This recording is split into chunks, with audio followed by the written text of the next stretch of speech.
ঢলের জলে ভাসছে সিলেট সুনামগঞ্জ, সড়ক উপচে পানি ঢুকছে লোকালয়ে। পানিবন্দী 12 লাখ মানুষ ঘরবাড়ি ছেড়ে ছুটছেন আশ্রয় কেন্দ্রে। মৌলভীবাজারেও তলিয়েছে নিম্নাঞ্চল। 15 দিনের মধ্যে দ্বিতীয়বার ভারতে যাচ্ছেন প্রধানমন্ত্রী শেখ হাসিনা। হবে দ্বিপক্ষীয় বৈঠক। স্বার্থ সংশ্লিষ্ট দাবি আদায়ে সর্বোচ্চ চেষ্টা থাকবে জানালেন ওবায়দুল কাদের। এবং যমুনার বুকে দৃশ্যমান বঙ্গবন্ধু রেল সেতুর পুরো অংশ শেষের পথে অ্যাপ্রোচ ডাবল লাইনের রেলপথ বসানোর কাজ। নদীর দুই পারের স্টেশনে থাকবে নানা সুবিধা।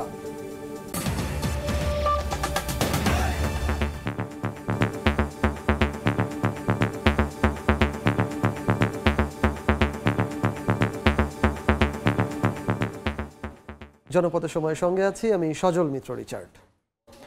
পাহাড়ি ঢলে বিপর্যস্ত সিলেট সুনামগঞ্জে বাড়ছে ভয়াবহ বন্যা আতঙ্ক। প্রতি মিনিটেই বাড়ছে পানি, প্লাবিত হচ্ছে একের পর এক এলাকা।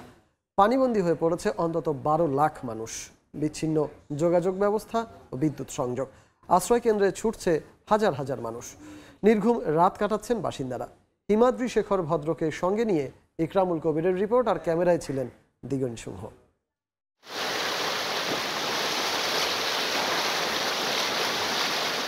থই থই পানি, ডুবে আছে গ্রামের শত শত বসত ঘর। কোথাও টিনের চাল পানির নিচে। বাসিন্দারা নৌকায় করে গবাদি পশু নিয়ে যাচ্ছেন নিরাপদ আশ্রয়ে। বন্যার কারণে এখন যোগাযোগ বিচ্ছিন্ন সুনামগঞ্জের তাহিরপুর উপজেলা। পানিবন্দী জীবনযাপন করছেন 6 লাখের বেশি মানুষ। সড়কের যান রিক্সা এখন নিজেই যাত্রী হয়ে যাচ্ছে নৌকায়। জেলা শহরের অলিগলিতে হানা দিয়েছে ঢলের পানি। রক্ষা পায়নি পুলিশ সুপারের কার্যালয় সহ সরকারি বিভিন্ন দপ্তরও। চরম দুর্ভোগে রয়েছেন বাসিন্দারা। যে পরিমাণ বৃষ্টি হয় এই পরিমাণে পানি বেশি। খাবার নিতে হইতাম, নৌকা দিয়ে দেওয়া দিত। খুব ব্যস্ত একটা উপকার হইল। সদর উপজেলার হাসননগর, সুলতানপুর, আফতাবনগর, পূর্ব সুলতানপুর, হাসনবাহার, বুড়িস্থল সহ বেশ কয়েকটি এলাকার 2 শতাধিক পরিবার আশ্রয় নিয়েছে সুনামগঞ্জ সরকারি কলেজ সহ বিভিন্ন আশ্রয় কেন্দ্রে। সরকারি কোনো খাদ্য আইছে না, কেউ চিরা খাইয়া আছে। দেখে মনে হবে কোনো খাল বা নদী। বাস্তবে এই সড়ক গোয়াইনঘাট উপজেলাকে সিলেটের সঙ্গে সংযুক্ত করেছে। এই সড়ক পথ দিয়ে যেতে হয় বিছনাকান্দি আর পান্তুমাই পর্যটন কেন্দ্রে। এখন এই পথের যাত্রীদের একমাত্র বাহন নৌকা। সীমান্তবর্তী 5 উপজেলা সহ সিলেটের 13 উপজেলা ও সিলেট সিটি কর্পোরেশনের বেশিরভাগ এলাকার বাসিন্দারা এখন পানিবন্দী।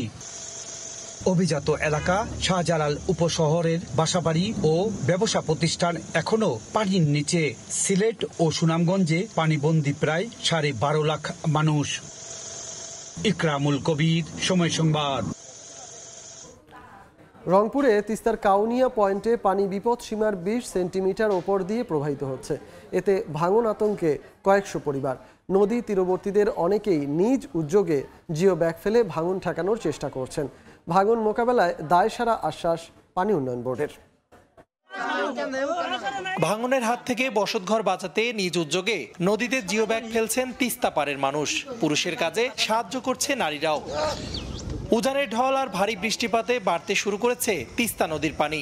নদীটির রংপুরের কাউনিয়া পয়েন্টে বিপদসীমার উপর দিয়ে প্রবাহিত হচ্ছে পানি। এতে বালাপাড়ার কয়েকটি গ্রাম রয়েছে ভাঙন আতঙ্কে। কাপড় চুপুর ছিঁড়ে বস্তা দিয়ে তাও আটকাতে পারতেছি না। নগদ বাড়ি ভেঙে যায়, আমরা কি করব, না পাই আমরা নিজেরাই বস্তা মাটি ভরা ভরা বস্তা দিবে নাকছি। নদী পাড়ের বাসিন্দাদের অভিযোগ, স্থানীয় জনপ্রতিনিধি ও পানি উন্নয়ন বোর্ডকে বারবার জানানোর পরও ভাঙন রোধে কোনো পদক্ষেপ নেওয়া হচ্ছে না। পানি উন্নয়ন বোর্ডের একজন দায়িত্বরত লোক আছে, ওনাকে বললে 8 দিন পরে আসবে। তারা তো এখন আসবে না, যেহেতু তারা ছুটিতে আছে, এর জন্য আমাদের কাজ করা। আর ঈদের ছুটির কথা বলে দায়সারা আশ্বাস পানি উন্নয়ন বোর্ডের। বস্তা বন্যা ইয়ার আগে দিয়েছি, আরো বস্তা ওখানে মজুদ আছে, তবে যে ঈদের পরে শ্রমিক পাওয়া যাচ্ছে না, তো কালকে থেকে হয়তো কাজ শুরু হবে। এরই মধ্যে ডালিয়া ব্যারেজের 44টি জলকপাট খুলে দিয়েছে পানি উন্নয়ন বোর্ড। একদিকে ভারী বর্ষণ, অন্যদিকে উজানের পাহাড়ি ঢল, আর তাতেই বাড়ছে তিস্তা পাড়ের মানুষের হাহাকার। রেদওয়ান হিমেল, সময় সংবাদ। 21 ও 22 জুন দিল্লি সফরে যাচ্ছেন প্রধানমন্ত্রী শেখ হাসিনা। বিষয়টি এবার আনুষ্ঠানিকভাবে জানালো প্রধানমন্ত্রীর কার্যালয়। বিকেলে গণমাধ্যমে পাঠানো এক প্রেস বিজ্ঞপ্তিতে জানানো হয়, 22 জুন প্রধানমন্ত্রী নরেন্দ্র মোদীর সঙ্গে দ্বিপাক্ষিক বৈঠক করবেন সরকার প্রধান শেখ হাসিনা। সফর শেষে 22 জুন রাতেই ঢাকায় ফেরার কথা রয়েছে তার।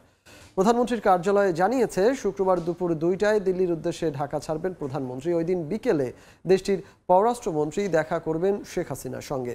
এর পরের দিন সকালে ফোর কোর্টে প্রধানমন্ত্রী শেখ হাসিনাকে রাষ্ট্রীয় সংবর্ধনা জানানো হবে। সেখান থেকে ভারতের জাতির পিতার সমাধিতে শ্রদ্ধা জানাতে শেখ হাসিনা যাবেন রাজঘাটে। এরপরই হায়দ্রাবাদ হাউসে হবে হাসিনা মোদি শীর্ষ বৈঠক। থাকবে চুক্তি সমঝোতা সইয়ের আনুষ্ঠানিকতাও। ওই দিন বিকেলেই ভারতের উপরাষ্ট্রপতি এবং রাষ্ট্রপতির সঙ্গেও সৌজন্য সাক্ষাৎ করবেন প্রধানমন্ত্রী শেখ হাসিনা। শনিবার রাতেই তার ঢাকা ফেরার কথা রয়েছে।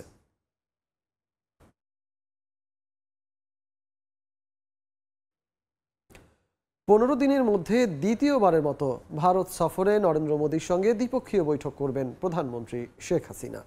দেশের স্বার্থ সংশ্লিষ্ট দাবি আদায়ে সর্বোচ্চ গুরুত্ব দেওয়া হবে বলে জানিয়েছেন আওয়ামী লীগের সাধারণ সম্পাদক ওবায়দুল কাদের। 2 সপ্তাহেরও কম সময়ের ব্যবধানে প্রতিবেশী ভারতের আমন্ত্রণে দ্বিপক্ষীয় সফরে দিল্লি যাচ্ছেন প্রধানমন্ত্রী শেখ হাসিনা।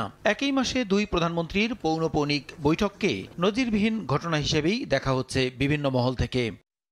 2 দেশেই নতুন করে ক্ষমতায় এসেছে বিজেপি আওয়ামী লীগ। আগামী দিনে ঠিক কিভাবে নিকটতম প্রতিবেশীদ্বয় সম্পর্ক উন্নয়ন সহ অমীমাংসিত দাবি দেওয়ার নিষ্পত্তি করবে সেই ইস্যুই ঘুরে ফিরে আলোচনায়। ঈদের ছুটির পর সচিবালয়ে অফিসের প্রথম দিনেই ওবায়দুল কাদেরের কাছে সাংবাদিকদের প্রশ্ন, কি হতে যাচ্ছে মোদি হাসিনার বৈঠকে। আমি কি করে বলবো কোন কোন বিষয় আসবে, এটা প্রধানমন্ত্রী বাইলেটারাল ডিসকাশন করবেন। ঢাকা দিল্লির সম্পর্কের কাঁটা হিসেবে ঝুলে থাকা তিস্তার জলবন্টন ইস্যুর সুরাহা এখনো বহুদূর, তাও স্পষ্ট হয় সেতুমন্ত্রীর বক্তব্যে।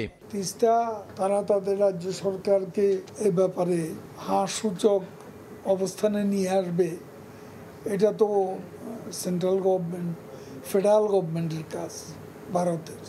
দেখা যাক কি হয়। সীমান্তে মিয়ানমারের সাম্প্রতিক কার্যকলাপের বিষয়ে সরকারের ভাবনা কি জানতে চাইলে ওবায়দুল কাদের বলেন, কারো প্ররোচনায় পা রাখবে না সরকার। আমরা যুদ্ধে জড়াবো না, এটা আমাদের দেশের জনগণও চায় না। এখন ফখরুল সাহেব যদি যুদ্ধে জড়াতে চান তাহলে প্রভোকেশনের ফাঁদে আমরা পড়তে পারি। সার্বভৌমত্বের ধাক্কা সামাল দিতে প্রয়োজনীয় ব্যবস্থা নিতে কোনো কার্পণ্য করবে না সরকার, সাফ জানান ওবায়দুল কাদের।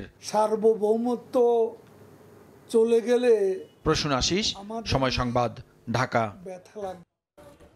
বঙ্গবন্ধু শেখ মুজিব রেল সেতুর 4.8 কিলোমিটারের পুরো অংশই এখন দৃশ্যমান। সেতুর মূল কাঠামো নির্মাণের পাশাপাশি শেষের পথে নদীর 2 পারের অ্যাপ্রোচ ডাবল লাইনের রেলপথ বসানোর কাজ। নদী পারে নির্মিত হচ্ছে আধুনিক মানের 2টি রেল স্টেশনও।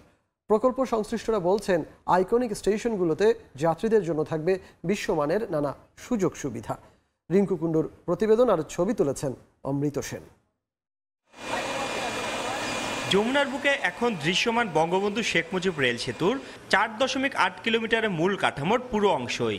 সেতুর সবগুলো পিলার ও স্প্যান বসানো শেষ করে এখন স্প্যানের ওপর বসানো হচ্ছে স্লিপারবিহীন রেল লাইন।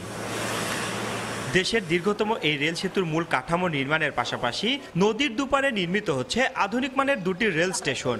সেই সঙ্গে ব্রিজ থেকে দুপারের স্টেশন পর্যন্ত থাকছে অ্যাপ্রোচ ডাবল লাইন সুবিধা। প্ল্যাটফর্ম ডেভেলপমেন্ট করছি, এটা শেষের দিকে, এবং সেই সঙ্গে এখানে 6টা রেল লাইন হবে, তার 2টা মোটামুটি চালু আছে, যেখান দিয়ে বর্তমান ট্রেন চলছে, আর বাকি 4টার কাজও চলছে।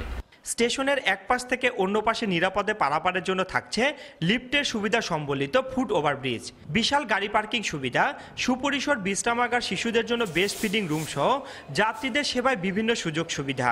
উত্তর দিকের প্ল্যাটফর্ম কমপ্লিট হয়ে গেছে, দক্ষিণ দিকের প্ল্যাটফর্ম কাজ চলমান আছে। অত্যাধুনিক মানের স্টেশন বিল্ডিং করা হচ্ছে, যেটা আমাদের একরকম বলতে গেলে কমলাপুরেও আমাদের নাই। চলতি বছরের ডিসেম্বরে পুরো প্রকল্পের কাজ শেষ হবে বলে জানান প্রকল্প পরিচালক। এই প্রকল্পের মেয়াদ কিন্তু ডিসেম্বর 2025 পর্যন্ত আছে। তো এর মধ্যেই আমরা এইসব আনুষঙ্গিক নির্মাণ কাজও আলাদা কন্ট্রাক্টের মাধ্যমে সম্পন্ন করব বলে আশা করছি। যমুনার বুকে নির্মাণাধীন বঙ্গবন্ধু শেখ মুজিব রেল সেতুর নির্মাণ ব্যয় ধরা হয়েছে প্রায় 16,781 কোটি টাকা। জাপান ও বাংলাদেশ সরকারের যৌথ অর্থায়নে প্রকল্পটি বাস্তবায়ন করছে জাইকা। রিঙ্কু কুন্ডু, সময় সংবাদ, সিরাজগঞ্জ। সফরের জমকালো আয়োজনের মাধ্যমে সেনাপ্রধান জেনারেল এস.এম. শফিউদ্দিন আহমেদকে বিদায় জানানো হয়েছে। দুপুরে 9ম পদাতিক ডিভিশনের আয়োজনে এ সংবর্ধনা দেওয়া হয়। এ সময় একটি সাজানো খোলা জিপে সেনাপ্রধানকে নিয়ে রশি টেনে পদাতিক গেট থেকে বীর শ্রেষ্ঠ আব্দুর রৌফ গেট পর্যন্ত নিয়ে যাওয়া হয়। সেনা সদস্যরা সড়কের দুপাশে দাঁড়িয়ে ফুল ছিটিয়ে তাকে সম্মান জানান। এদিকে সকালে কুমিল্লা সেনানিবাসে বিদায়ী সম্বর্ধনা দেওয়া হয় জেনারেল এস.এম. শফিউদ্দিন আহমেদকে। এ সময় বিদায়ী বক্তব্যে জেনারেল এস.এম. শফিউদ্দিন আহমেদ বলেন, বাংলাদেশ সেনাবাহিনী একটি আধুনিক এবং চৌকস বাহিনী হিসাবে বিশ্বের দরবারে মাথা উঁচু করে দাঁড়িয়েছে।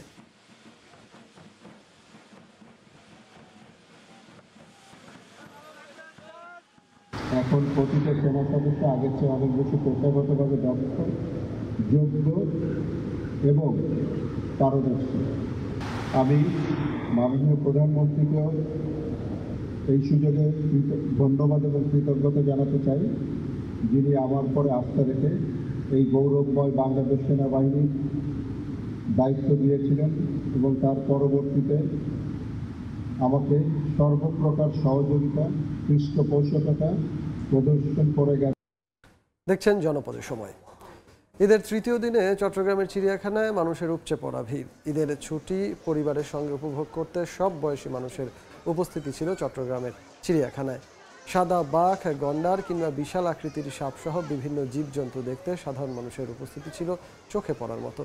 সবচেয়ে বেশি উপভোগ করতে দেখা যায় শিশুদের। প্রতিটা খাঁচার সামনেই ছিল দর্শনার্থীদের ব্যাপক উপস্থিতি। এ পর্যায়ে শীর্ষ সংবাদগুলো জানিয়ে দিচ্ছি আরেকবার।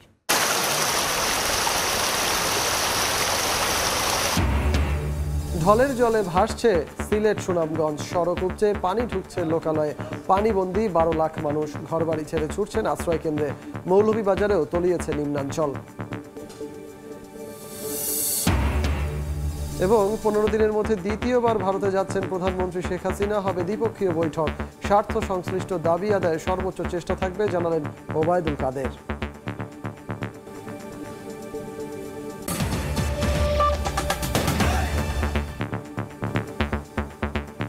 এই ছিল জনপদের সময়। রাতের সময় নিয়ে ফিরছি কিছুক্ষণ পর। আমি নিজেই, সঙ্গেই থাকুন সময়ের।